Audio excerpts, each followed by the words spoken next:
My name is Marcus Webb. I'm 32 years old, and I used to work as a geological surveyor for an oil company in northern Alaska. Before last October, I thought I'd seen everything the tundra could throw at a person. -40 temperatures, whiteout conditions, equipment failures that could kill you in minutes. But I'd never experienced what happened at Survey Point Delta 7. They sent me out alone because the budget was tight and I had 8 years of experience.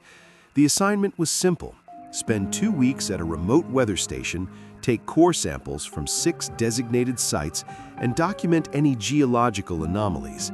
The station was a small prefab building planted on a stretch of tundra so flat you could see the curvature of the Earth on a clear day. I arrived by bush plane on October 12th.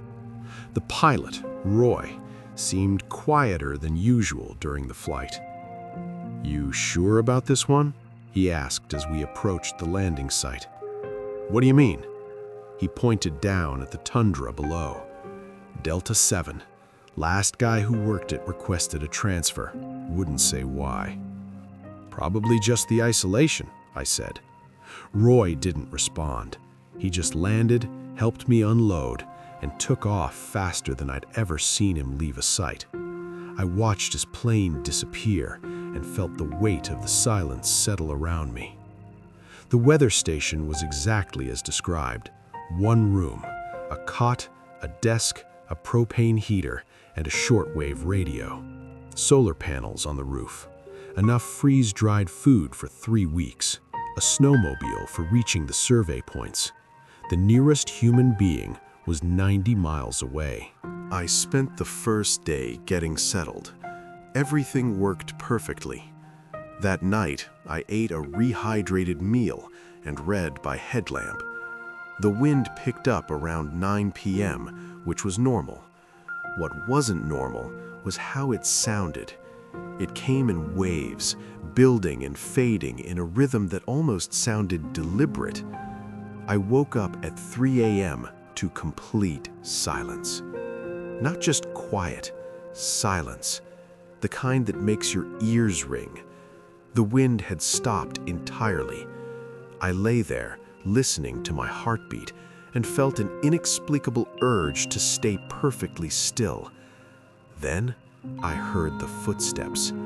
They were outside, crunching across the frozen ground, slow, measured, circling the station. The steps were too heavy to be an animal, too deliberate. I reached for my headlamp, but stopped. Some instinct told me not to make a sound. The footsteps circled 3 times, always maintaining the same distance. Then they stopped, right outside the door. I waited, my hand on the satellite phone. But what would I say? There's someone walking around, 90 miles from the nearest person? After what felt like an hour, the footsteps resumed. They moved away, heading north, and gradually faded. I didn't sleep the rest of that night. When dawn came, I went outside to look for tracks. The ground was frozen hard. I found nothing. No footprints, no disturbance, nothing. I did my morning radio check-in and didn't mention what I'd heard. Then I took the snowmobile out to the first survey point. The tundra in October is pure bleakness. No trees, no features, just endless rolling ground covered in frozen moss, stretching to an impossibly far horizon. The first survey point was 6 miles northwest. I took my samples and was packing up when I noticed something in the distance. A figure, standing, motionless, maybe half a mile away. I stared through my binoculars. It looked like a person in dark clothing, just standing there, facing my direction. I watched for a full minute. It didn't move. "Hello?" I shouted. My voice sounded small and swallowed by the emptiness. The figure remained still. I started the snowmobile and drove toward it, but the tundra plays tricks with distance. I drove for 10 minutes and the figure never seemed to get closer. Then I looked down at my GPS for just a moment. When I looked up, the figure was gone. I stopped and scanned every direction. Nothing. Nowhere to hide out there. Just flat, empty tundra. I returned to the station badly shaken. That night, the footsteps returned at 2 a.m. This time, I burst out the door with my headlamp. Nothing. But I could still hear the footsteps moving away toward the east. I ran after them, my light bouncing across the frozen ground. The footsteps stayed just ahead, always just out of sight. I ran for maybe 200 yards before I realized how dangerous this was. If I twisted an ankle, if I got disoriented, I could die out here. I stopped running. The footsteps stopped too. I stood there, breathing hard. The silence returned. "Who are you?" I called out. "What do you want?" No answer. I walked slowly back to the station, fighting the certainty that something was behind me. I didn't look back until I was inside with the door locked. Over the next 3 days, I completed 4 more survey points. Each time I saw the figure in the distance, always in a different location, always motionless, always watching. And each night, the footsteps returned. On the 8th day, my radio died during the evening check-in. I was mid-sentence when the static just increased, louder and louder until it was almost painful. Then it cut out entirely. I tried everything. The radio was dead. I had the satellite phone for emergencies, but something stopped me from using it. If I called for extraction, I would sound insane. Maybe I was going insane. Maybe this was what happened to the last surveyor. That night, I didn't hear footsteps. Instead, I heard tapping on the window. Soft at first, almost polite. Tap, tap, tap. The station had one small window, covered with a blackout curtain. I lay in my cot listening to the tapping, watching the curtain. It didn't move. Whatever was outside wasn't pressing against the glass, just tapping it. The tapping continued for hours. Never louder, never aggressive, just patient, persistent. I didn't look outside. I couldn't. Something told me that if I pulled back that curtain, if I saw what was making that sound, I would never be the same. The tapping stopped around 4 a.m. At dawn, I made my decision. I had 2 survey points left, but I didn't care. I was leaving. I would use the satellite phone, claim equipment failure, anything. I packed my essential gear and went outside to prep the snowmobile. That's when I saw them. Footprints, dozens of them, all around the station, in the frost that had formed overnight, clear as day. They circled the building, they approached the door, they stood at the window. But they weren't normal footprints. They were my boots, the exact tread pattern, the exact size. I stood there, staring at them, my mind refusing to process what I was seeing. I looked down at my own boots, then back at the prints. Someone had been walking around my station wearing boots identical to mine, or something else I didn't want to consider. I got on the snowmobile and drove. I didn't stop for the survey points. I didn't stop for anything. I drove southeast toward the research camp, 90 miles away. It took me 7 hours in the cold. When I arrived, hypothermic and barely coherent, they took me to the medical tent. I tried to explain, but the words wouldn't come out right. They thought I was suffering from exposure, from isolation psychosis. Maybe I was. They sent a team back to collect my equipment from Delta 7. When they returned, they said everything was in order. No signs of disturbance, no unusual footprints. But they did find one thing. My journal was sitting open on the desk. I hadn't left it that way. And on the last page, written in handwriting that looked almost exactly like mine but wasn't quite right, was a single sentence. Thank you for the company. I quit 2 weeks later. I haven't been back to Alaska since, but sometimes, late at night, when everything is perfectly silent, I hear it. Tap, tap, tap. And I wonder what would have happened if I'd looked out that window. My name is Amy Kowalski. I'm 28 years old, and I work as a wildlife biologist for the National Park Service. Last September, I was sent on a solo expedition to study caribou migration patterns in a remote section of the Alaskan Tundra, about 60 miles north of the Arctic Circle. Solo expeditions are standard in my line of work. You get used to the isolation. You learn to trust your training and your equipment. I'd done 5 of these trips before, all without incident. This one was different. The plan was straightforward. Hike to a designated area, set up camp, and spend 3 weeks tracking a caribou herd using GPS collars and observational data. I had a satellite phone, enough supplies for a month, and years of wilderness experience. The bush plane dropped me off on September 18th. The pilot helped me unload my gear and gave me the usual safety briefing. "You've got my number for the pickup on October 9th, he said. "Weather's supposed to be stable, should be a good trip."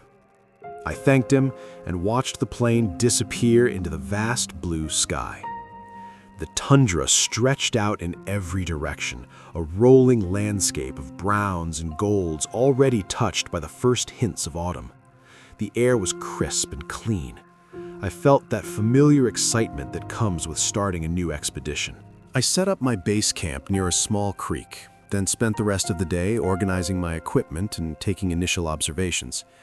The caribou herd I was tracking was about 5 miles west, moving slowly south as they always did this time of year. Everything was perfect. That night, I made dinner on my camp stove and watched the sunset. The sky turned incredible shades of orange and purple. I crawled into my tent around 10 p.m., tired but content. I woke up around 2 a.m. needing to use the bathroom. I grabbed my headlamp and went outside. That's when I saw it. A survey marker, about 50 feet from my tent. A wooden stake, maybe 4 feet tall, with an orange flag tied to the top. I walked over to it, confused. There shouldn't be any survey markers out here.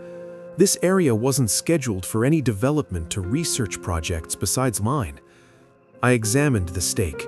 It looked old, weathered by years of exposure. The orange flag was faded and torn. There was writing on the stake, carved into the wood. Site 1. I stood there in the dark, my headlamp illuminating the marker, trying to make sense of it. Old research project, maybe? Abandoned survey from years ago? I went back to my tent, but I couldn't shake the uneasy feeling it gave me. The next morning, I hiked out to observe the caribou herd. The work went well. I documented their positions, checked the GPS collar data, and took photographs. On my way back to camp, I found another marker. This one was about 3 miles from my tent, in a completely different direction from the first. Same wooden stake, same faded orange flag, same carved letters, Site 2. Now I was genuinely puzzled. I took photos of the marker and made a note to ask the Park Service about it when I called in my weekly check-in. Maybe there was some old survey I didn't know about. I found Site 3 the next day, then Site 4 the day after that. They formed a pattern, a circle, roughly 5 miles in diameter, with my camp almost exactly in the center. That's when I started to feel afraid. I called my supervisor during my check-in that evening. "Hey Tom, quick question. Are there any old survey markers in my area? I've found 4 of them so far, arranged in a circle around my camp." There was a pause on the other end. "Survey markers? What kind?" "Wooden stakes with orange flags. They're numbered, Site 1 through 4. Another pause, longer this time. "Amy, there shouldn't be any markers in that area. Nothing in our records. Can you send me photos?" I emailed him the pictures. He called back 20 minutes later.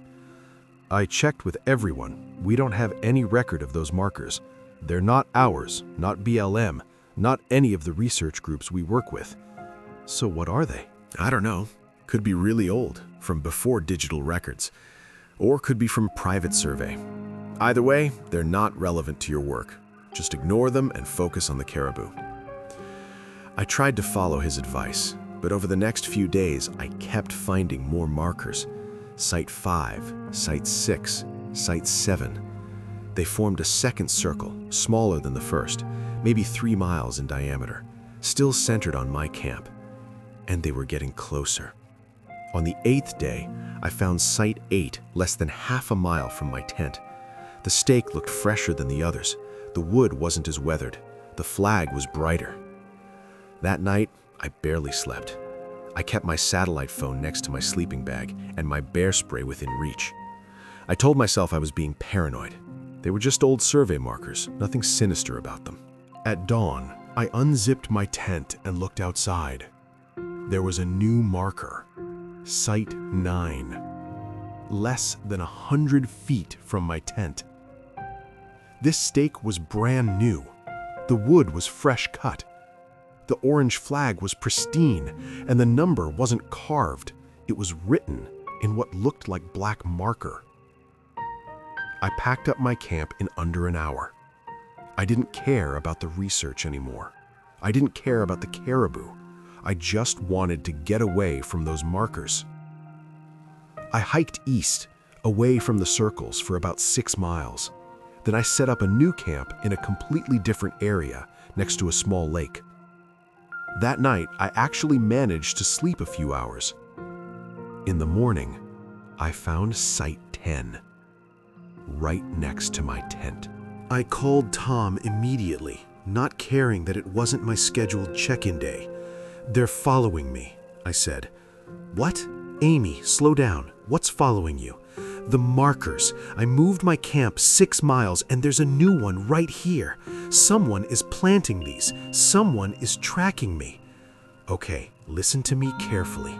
Are you in immediate danger? Do you see anyone around?" I scanned the tundra in every direction. Nothing but empty landscape. "No, I don't see anyone." "All right, I want you to stay calm. It could be another researcher in the area, maybe doing an unofficial survey. Have you seen any other camps? Any signs of people?" "No, nothing." "Here's what we're going to do. I'm going to call the pilot and see if we can move up your extraction date. In the meantime, I want you to document everything. Take photos of every marker you find. Make notes of the locations. And Amy, stay in open areas where you can see anyone approaching. Don't camp near heavy brush or terrain features." I followed his instructions. I moved my camp to the most exposed spot I could find, on top of a small hill with 360-degree visibility. That afternoon, I found Site 11, and Site 12, and Site 13. They were forming a new circle, tighter than the previous ones, all centered on my new camp location. I didn't sleep that night. I sat in my tent with my headlamp on, the satellite phone in one hand and the bear spray in the other, waiting for dawn. At first light, I looked outside. 5 new markers had appeared overnight, sites 14 through 18. They formed a perfect circle around my tent, each one maybe 20 feet away. I hadn't heard anything. No footsteps, no sounds of someone pounding stakes into the frozen ground, nothing. I ran. I didn't pack my tent or most of my gear. I just grabbed my phone, some food, and my emergency supplies, and I ran south. I ran until my lungs burned and my legs felt like they would collapse. I called Tom while I was running. "Get me out of here," I said. "I don't care where I am. Send a plane now." He must have heard something in my voice because he didn't argue. "I'll call you back in 10 minutes with a pickup location." I found a spot on a flat section of tundra that could serve as a landing strip. Tom called back and said the pilot would reach me in 3 hours. I sat there on the open ground, watching in every direction, counting the minutes. The plane couldn't come fast enough. When I finally heard the engine, I almost cried with relief. The pilot landed, and I climbed aboard with our word. As we lifted off, I looked down at the tundra below, and I saw them. Dozens of survey markers scattered across the landscape. They formed a pattern, a massive spiral that stretched for miles, and at the very center where the spiral began was my original campsite. The pilot saw me staring. "What are those?" he asked.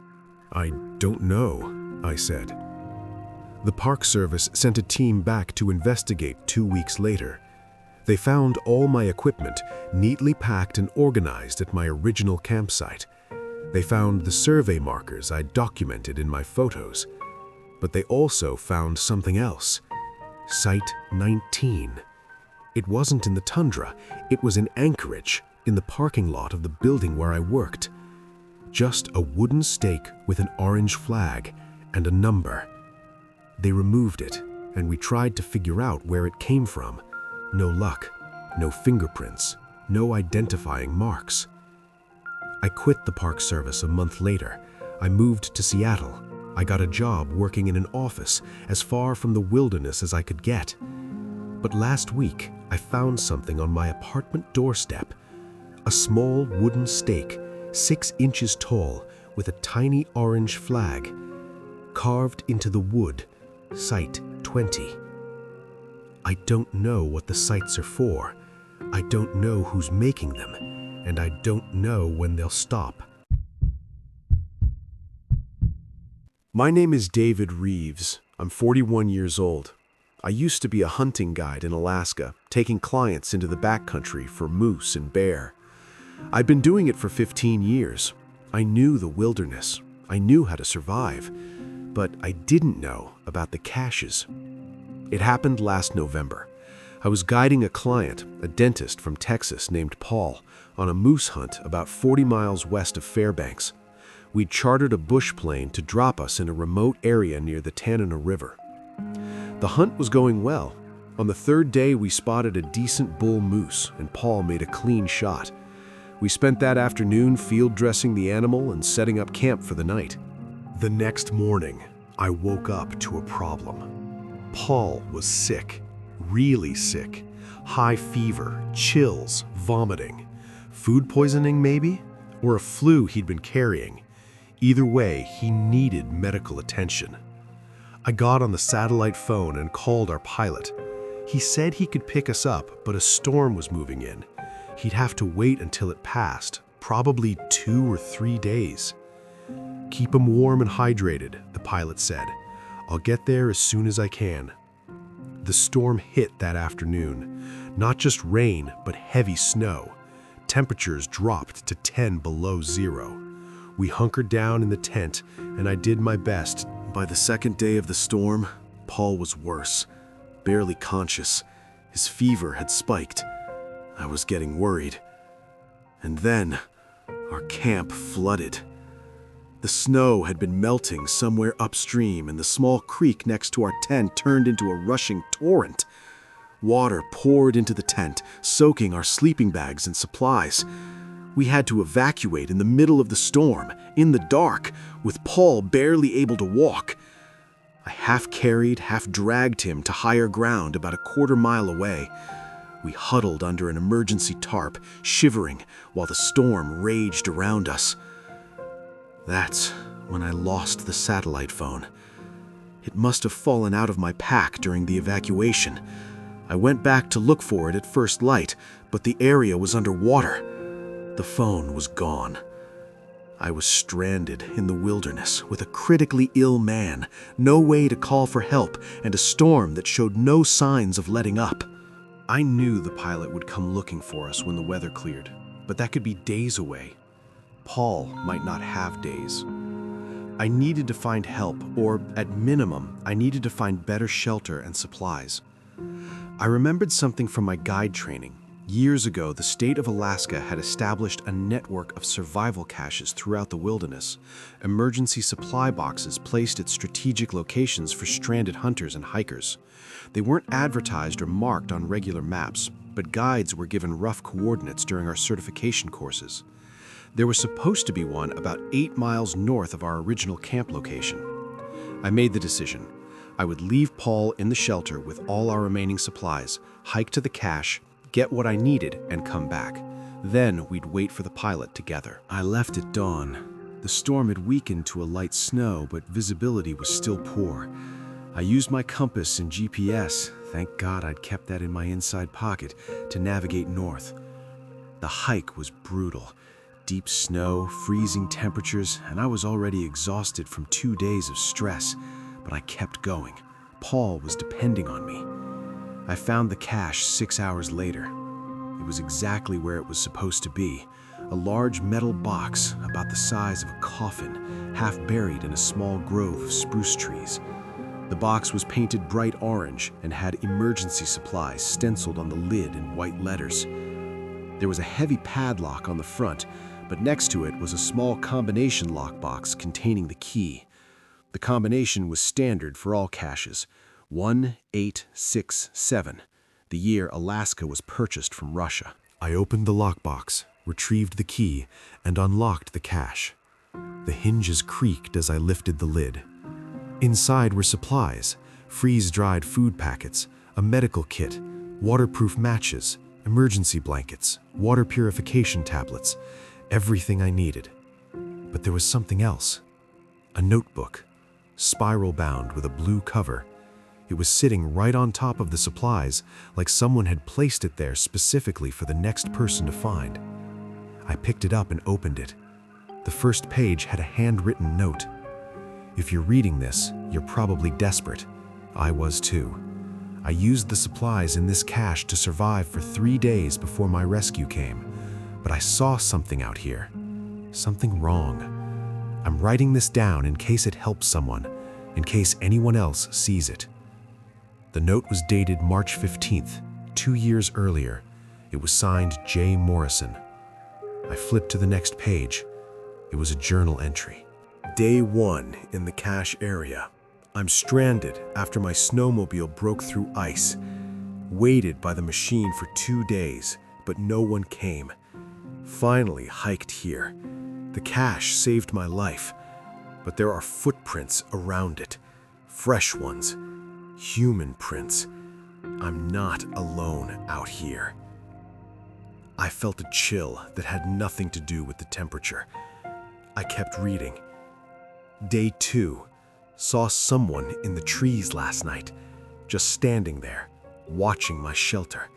I called out, but they didn't answer, didn't move. This morning, the footprints circled my camp, always the same distance away, like they were measuring something. My hands were shaking now. Day 3. They came closer last night. I could hear them breathing outside my tent. I'm using the emergency whistle from the cache to scare them off, but I don't know how much longer that will work. If anyone finds this, if you see someone out here, someone alone in the wilderness, don't approach them. Don't trust them. They're not lost. They're not stranded. They're something else. The entry ended mid-sentence. The rest of the pages were blank. I stood there in the snow, holding the notebook, my heart pounding. I looked around the grove of trees. Nothing. Just snow and shadows. I told myself it was just paranoia, someone's fear-induced imagination during a survival situation. I've seen it before. The isolation and stress can make people see things that aren't there. I needed to focus. I needed to get supplies and get back to Paul. I started loading a backpack with supplies from the cache, freeze-dried food, medical supplies, water purification. As I worked, I noticed something. The supplies in the cache looked like they'd been disturbed recently. Things were moved around, not neatly organized like they should be in an official emergency cache. And there was condensation inside the box, like someone had opened it recently and let in moist air. Then, I saw the marks inside the lid. Scratches, deep gouges in the metal, like someone had clawed at it from the inside. I backed away from the cache, my breath coming in short gasps. That's when I noticed the footprints. Human footprints in the snow circling the cache. They weren't mine. Mine led straight from the south. These prints came from the north and spiraled around the cache in a wide circle, getting gradually closer. I followed them with my eyes. They stopped about 15 feet away from where I stood. Then I looked up.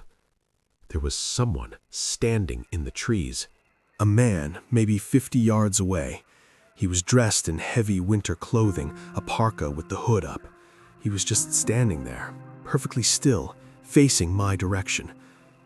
"Hey," I called out, "do you need help?" He didn't respond, didn't move. "I have supplies," I said. "If you're stranded, I can share them." Still nothing. I started walking toward him, slowly. "Sir, are you okay?" When I got within 30 feet, I stopped. Something was wrong. His posture was too rigid. He hadn't moved at all, hadn't even shifted his weight. And his breathing. I couldn't see any breath in the cold air. "Sir?" I said again. Then he turned around. Not his head, his whole body in one smooth motion, like he was on a turntable. And he walked away into the trees. Not a normal walk. His legs moved wrong, too stiff, like they were locked at the knees. I didn't follow him. I grabbed the backpack with the supplies, didn't bother closing the cache, and started running back the way I came. I ran for 3 miles before I had to stop and catch my breath. When I looked back, I saw him again. The same figure, standing on a ridge about a quarter-mile behind me, just standing there, watching. I kept moving. Every time I looked back, he was there. Always the same distance away, never getting closer, never falling behind. It took me 4 hours to get back to Paul. When I arrived at our shelter, I found him unconscious but alive, his fever slightly improved. I didn't tell him what I'd seen.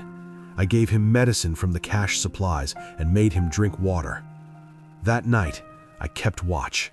I didn't sleep. I sat outside the shelter with my rifle across my lap, staring into the darkness. Around 2 a.m., I heard footsteps, crunching through the snow. I turned on my flashlight and swept it across the trees. The figure was standing there, just at the edge of the light. Same rigid posture, same heavy parka with the hood up. "Get away from us!" I shouted. "I'm armed!" The figure didn't move. I fired a warning shot into the air. The crack of the rifle echoed across the tundra. The figure turned and walked away. Same stiff-legged walk. He came back an hour later. I fired another warning shot. He left again. This happened 3 more times before dawn. The pilot finally reached us late the next afternoon. The storm had passed, and he'd started searching as soon as he could fly. He found our signal fire and landed nearby.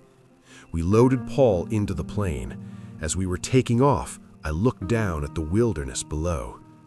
There were 3 figures standing in a clearing, all wearing heavy parkas, all perfectly still, all watching us leave. I told the pilot what I'd seen. He gave me a strange look but didn't say anything. When we got back to Fairbanks, I reported everything to the Alaska State Troopers. They listened politely and said they'd look into it. I gave them the coordinates of the cache and told them about the notebook. They sent a team out 2 days later. They found the cache, found my footprints around it. But they didn't find the notebook, and they didn't find any other footprints besides mine. The cache supplies were neatly organized, no scratches inside the lid, no signs of disturbance. They said I'd probably experienced a stress-induced hallucination, combination of exhaustion, hypothermia, and the pressure of keeping my client alive. Maybe they're right, but I know what I saw. I know what I read in that notebook. And I know what happened 3 months later. Another guide went missing in that area. They found his body after 2 weeks, frozen. But here's the thing, His body was found 15 miles from where he was supposed to be, 15 miles in the opposite direction of civilization, like he'd been walking away from help on purpose. And there was something in his pocket, a page torn from a notebook, blue, spiral-bound. It had one sentence written on it in different handwriting than the journal I'd found. "Don't follow the lights. They're not guiding you home." I don't guide hunts anymore. I work in an office now. But sometimes, late at night, I think about those figures in the wilderness. And I wonder how many of those survival caches are out there, and what's really waiting inside them. These 3 stories from the Alaskan Tundra remind us that sometimes the most terrifying experiences are the ones we can't explain, the ones that leave us questioning what we saw, what we heard, and whether we were ever truly alone out there in the frozen wilderness. If you've had your own disturbing experience in Alaska or any remote location, I'd love to hear about it in the comments below. Thanks for listening, and remember, sometimes the silence is more terrifying than any sound.